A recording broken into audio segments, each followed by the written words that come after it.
ಕರಾವಳಿಯಲ್ಲಿ ಪ್ರತಿ ಮನೆಯಲ್ಲಿ ಜನ ದೈವಗಳ ಆರಾಧನೆಯನ್ನ ಮಾಡ್ತಾರೆ. ಏಪ್ರಿಲ್ ಮೇನಲ್ಲಿ ಸಾವಿರಾರು ಸಂಖ್ಯೆಯಲ್ಲಿ ದೈವ ನೇಮೋತ್ಸವ ನಡೆಯುತ್ತೆ.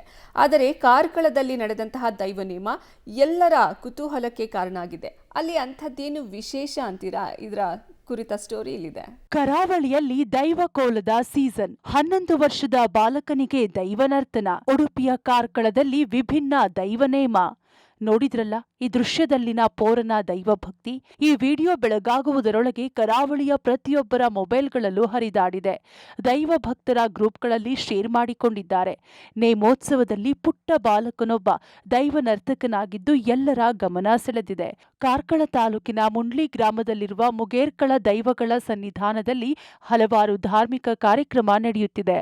ತನ್ನಿಮಾನಿಗ ದೈವದ ಪಾತ್ರಿಯಾಗಿ ಗಗ್ಗರ ಕಟ್ಟಿದ ಬಾಲಕ ಸಮರ್ಥ್ ನರ್ತನ ಸೇವೆ ಎಲ್ಲರ ಕುತೂಹಲಕ್ಕೆ ಕಾರಣವಾಗಿದೆ. ಪರಂಪರೆ ಮುಂದುವರಿಸಿದ 11 ವರ್ಷದ ಪುಟ್ಟ ಪೋರ.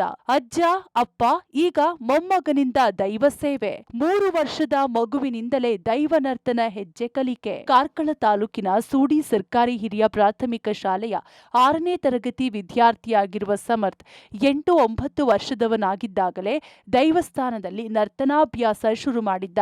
ಅಜ್ಜ ಮೋನು ಪಾಣರ ದೈವ ನರ್ತಕರಾಗಿದ್ರು. ತಂದೆ ಹರೀಶ್ ಕೂಡ ದೈವ ನರ್ತಕ. ಇದೀಗ 3ನೇ ತಲೆಮಾರಿನ ಬಾಲಕ ಸಮರ್ಥ್ನಿಂದ ಪರಂಪರೆ ಮುಂದುವರೆದಿದೆ. Deepak Jain, public TV, Udupi.